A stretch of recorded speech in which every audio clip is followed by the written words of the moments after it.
Ya, kita masuk ke game review.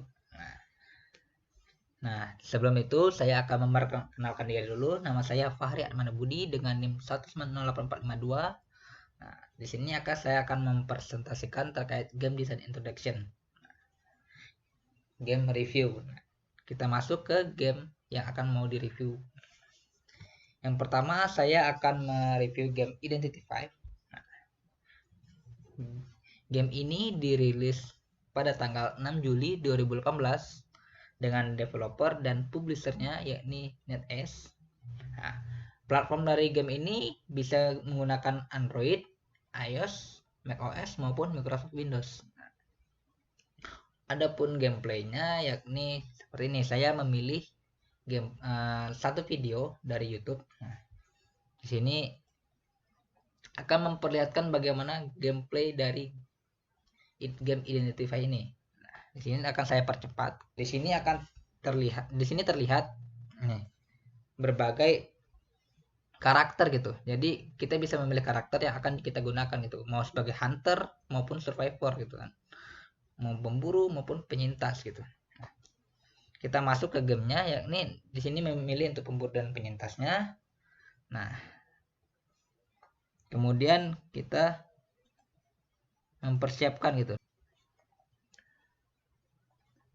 Nah, di sini sudah dimulai kan, dan saya akan mempercepat.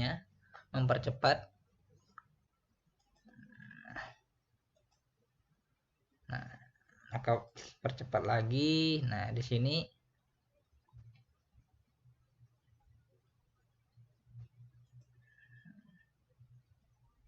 nah, itu terlihat hunter tuh. Hunter sedang mengejar kan. Jadi wah, dia akan kesulitan gitu kan. Nah, jadi dia terus menjauhi hunter atau berusaha untuk menyelamatkan diri dari kejaran hunter atau tangkapan hunter gitu. Berusaha untuk mendekode sandi. Nah, di sini terlihat tuh di sebelah kanan pojok atas. Nah, di sana itu ada 4 penyintas gitu atau 4 orang gitu kan terlihat. Juga ada sebagai role-nya juga gitu kan. Di sini terlihat juga di atasnya itu ada 2 sandi yang tersisa. Jadi ada sandi yang tersisa untuk membuka pintu gerbang gitu kan. Jadi apabila sandinya udah tercoding semua, jadi nanti akhirnya itu bisa membuka gerbang gitu. Nah, ini sudah dibuka. Jadi tinggal gerbangnya aja yang tinggal kita coding langsung itu. Kita buka gitu. Ini kita percepat. Nih, berusaha untuk membuka gerbang yang dibuka dan keluar, akhirnya bisa memenangkan pertandingan. Kita masuk ke hunternya gitu kan, dari versi hunternya. Nah, dari hunternya ini kita percepat lagi. Di sini memulai untuk pemilihan. Nah, persiapannya apabila sudah siap dan masuk lagi, saya percepat lagi nih. Di sini hunternya punya skill gitu kan nih. Salah satu skillnya itu mendengarkan ini kan, berbagai macam karakter, berbagai macam skill yang ada gitu. Nah, di sini hunternya terus mengejar penyintas. Saya percepat lagi nih. Nih, terus mengejar dan memukul. Nah, di sini terlihat nih pencuri. Nah, jadi warna kuning nih kan. Jadi dia terkena hit dari atau damage dari hunternya gitu. Nah, ini akan terlihat lagi nih. Jadi warna kuning nih. Nah, ketika hunternya berhasil memberikan damage ke penyintas, maka akan ada jeda waktu gitu. Nah, kita lanjutin lagi. Nah, ketika dikursiin gitu kan, penyintasnya nggak bisa bergerak gitu kecuali diselamatkan oleh rekan-rekannya gitu. Apabila waktunya udah habis nih kan, naik ke atas nih. Nah, jadi dianya akan KO gitu. Nah, kita mulai lagi, kita lihat lagi.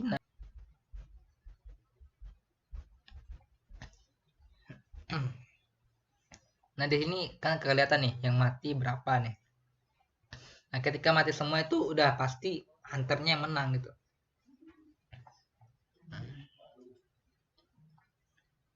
Ya, nah, jadi seperti itu.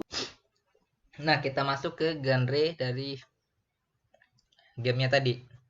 Identity V ini gamenya itu termasuk bergenre RPG karena ada role playing gamenya atau role-nya dari tiap pemain gitu. Kemudian bergenre survival horror gitu. Jadi dia ini gamenya tuh bertahan hidup gitu kan. Tadi kan penyintas gitu kan. Penyintas ini bertahan dari kejaran hunter gitu kan. Nah, horornya ini tiba-tiba hunternya bisa-bisa datang gitu kan. Nah, jadi ya kayak greget juga lah gitu kan. Kerasa horornya gitu. Walaupun ya seperti kartun juga gitu kan.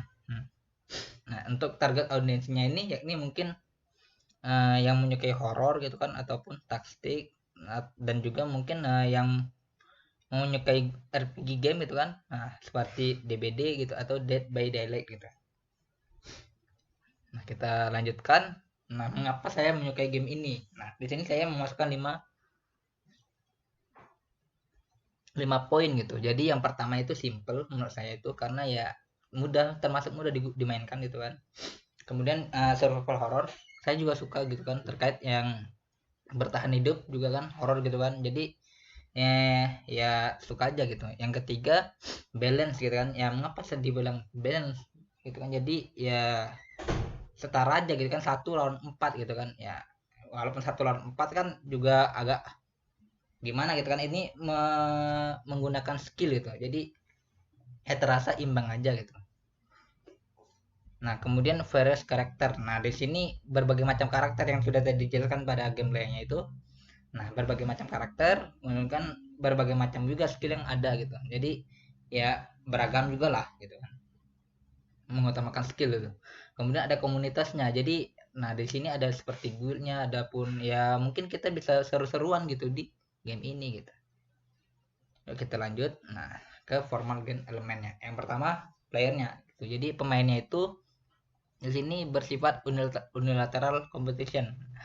Karena ibaratnya ini 1 melawan 4 gitu kan. Kelompoknya dari satu kelompok ke melawan kompetisi yang lain gitu. Jadi ya saling berhadapan lah ibaratnya gitu kan. Nah, kemudian tim competition. Nah, di sini ada versi yang 5 versus 5. Nah, ya walaupun tetap 1 versus 4 juga ya di kedua tim itu ada yang mempunyai hunter dan juga mempunyai survivor gitu atau penyintas gitu. Jadi ya akan terlihat mana pemenangnya gitu. Terlihat kerjasama tim kompetisinya gitu. Nah, kemudian objektifnya. Nah, objektifnya dari game ini yakni capture objektif. Nah, di sini bisa dijelaskan juga dengan 3 poin yang saya cantumkan, yakni survive from hunter, yang kedua ada decoding cipher to open the exit, yang ketiga escape. Jadi yang pertama ini bagaimana bertahan hidup dari hunter gitu, hunternya kan harus mengejar gitu kan. Yang kedua kita itu untuk membuka pintu gerbang keluar kita tuh harus mendecoding sandi gitu kan. Jadi ya sandinya kan harus decoding diselesaikan gitu kan, dengan adanya hunter yang terus mengejar gitu kan. Jadi kan ini 4 orang ibaratnya kan, ya itu berusaha lah untuk memainkan arah dari hunter gitu kan. Nah, supaya codingannya selesai. Yang ketiga ya ini bagaimana kita bisa melarikan diri kan keluar dari gerbang tersebut gitu. Kita masuk ke prosedurnya. Prosedur gamenya itu yang pertama starting action. Nah, di sini kita itu bisa memilih karakter yang kita ingin mainkan gitu. Jadi kan karena banyak karakter, nah itu kita bisa memilih karakternya. Yang kemudian ada progression of action. Nah, di sini hunter itu berusaha untuk menangkap survivor gitu atau penyintas gitu kan. Jadi penyintas atau survivornya ini berusaha untuk menghindari dari tangkapan hunter. Jadi ya saling-saling menghindar dan saling-saling ingin menangkap gitu kan. Nah, kemudian ada special action. Nah, di sini penyintas itu bisa memberikan damage gitu kan ke hunternya atau memberikan jeda ke hunter dengan menggunakan palet. Nah, palet ini seperti jendela gitu kan. Apabila dijatuhkan paletnya ini maka akan memberikan efek stun gitu atau efek uh, terdiam gitu kan. Nah, hunternya itu bisa terdiam atau kesentrum gitu. Nah, kemudian ada resolving action atau penyelesaian game gitu. Nah, di penyelesaian game ini yakni penyintas ini berhasil menyelesaikan semua codingan yang ada. Kemudian dia bisa melarikan diri dari pintu gerbang. Nah, ada rulesnya yang keempat, yang ini survivor cannot do anything while be stay hunter. Jadi penyintasnya ini nggak bisa ngapa-ngapain gitu kalau misalnya udah diikat di kursiin gitu, diikat atau dikursiin gitu. Jadi ya nunggu rekannya aja nyelamatin gitu. Kemudian ada role-nya itu dokter gitu kan, dia ini bisa menyembuhkan rekannya atau penyintas lainnya gitu sampai sembuh gitu. Sedangkan yang selain role dokter itu dia hanya bisa menyembuhkan ibaratnya cuma sekali gitu ibaratnya. Nah, kemudian ada survivor have a chance free themselves when broke by hunter. Nah, di sini penyintasnya itu mempunyai kesempatan untuk membebaskan diri ketika hunternya itu membawa penyintas gitu kan. Ketika mau dikursiin kan dia dibawa dulu oleh hunter gitu. Jadi ada kesempatan untuk melarikan diri. Nah, kemudian hunternya akan terdiam gitu kan ketika ya dikenakan palet ataupun kena hit oleh penyintas. Nah, kemudian ada masuk ke resource. Di sini resource-nya yang ada pada game ini ya ini currency. Nah, currency yang ini ada fragment. Fragment ini untuk fragment ini dia itu ketika kita mendapatkan itemnya itu kita sama gitu kan, ibarat atau item yang udah kita punya gitu. Jadi otomatis item tersebut dikonversi ke fragment gitu. Nah, jadi ya fragment ini bisa menggantikan ke yang item lainnya gitu. Nah, kemudian ada clue. Nah, clue ini dia itu dari event gitu kan. Jadi ya untuk mendapatkan semacam karakter lainnya gitu kan bisa juga menggunakan clue ini gitu dan lainnya. Kemudian untuk inspiration, nah ini melalui echo nih. Echo ini nih pertukaran echo kan. Echo ini nih ibaratnya ya cash-nya gitu atau yang pembayaran langsung gitu kan. Nah, jadi dari echo inspiration ini dia juga bisa didapatkan dari mungkin dari event juga ya, pokoknya ya season lah ya, berganti season juga untuk mendapatkan item-item ataupun yang dari season-season sebelumnya gitu. Nah, echo ini ya tadi yaitu pertukaran pembayaran gitu. Nah, ya bisa digunakan untuk membeli kostum, karakter dan lain sebagainya. Kemudian untuk darahnya, health-nya itu kalau knock itu dia di hit 2 kali oleh hunter gitu kan. Apabila tidak disembuhkan gitu kan. Nah, ketika knock seperti tadi itu dia cuma bisa berjongkok gitu.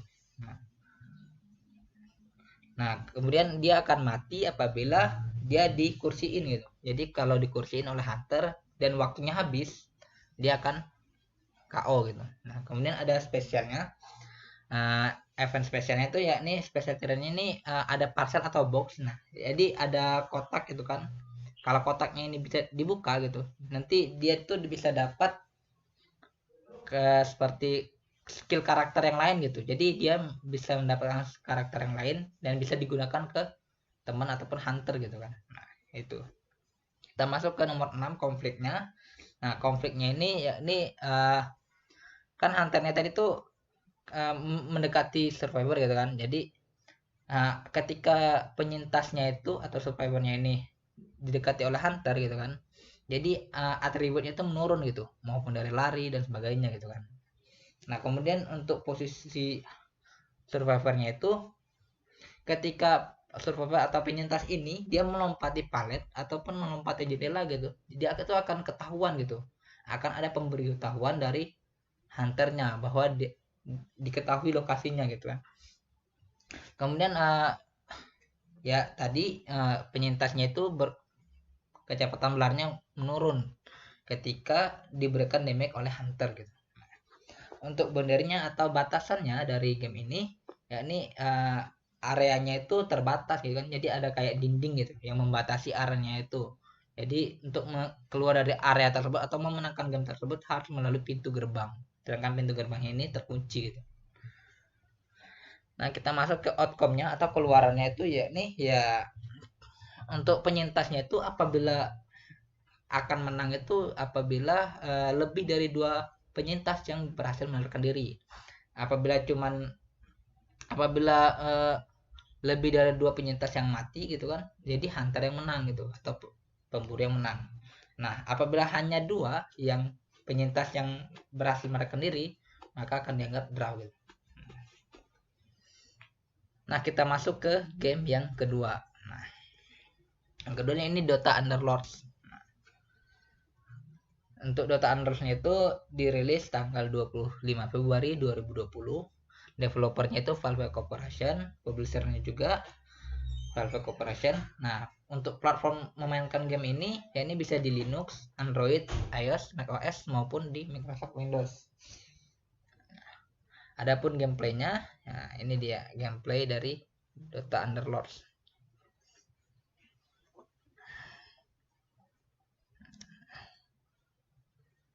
Nah, ini masuk ke gamenya. Ini kan itu ada tulisan pack tuh. Nah, bisa masuk. Nah, di sini kita bisa memilih mode yang ingin kita mainkan gitu kan. Nah, ada knockout, standar, duos, ataupun training gitu. Nah, kemudian setelah memilih itu, nah, akan menampilkan di sini memilih untuk knockout gitu ya. Jadi akan menampilkan crewnya yang permulaan awal gitu kan. Strategi awal.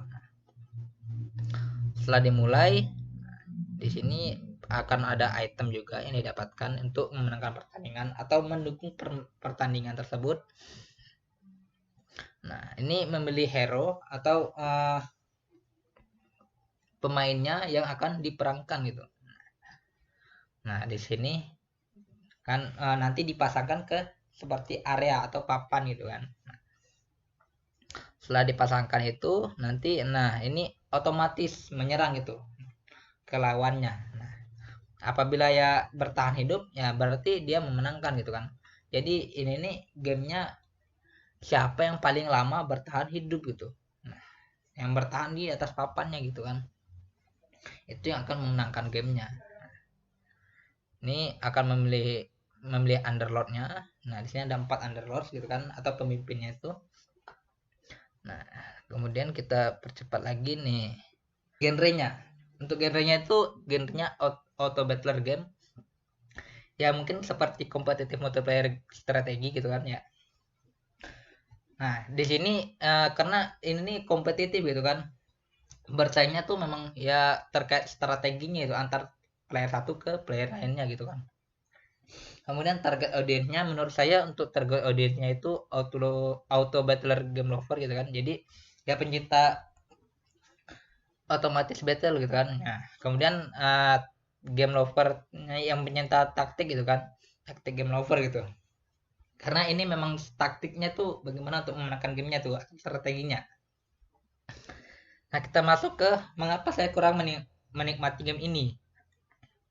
Ada 5 poin yang saya cantumkan. Ini pertama, karena kurang ngerasa saya tuh membutuhkan lebih tantangan gitu kan. Yang kedua, saya ngerasa juga agak monoton gamenya sih, karena otomatis battler gitu kan.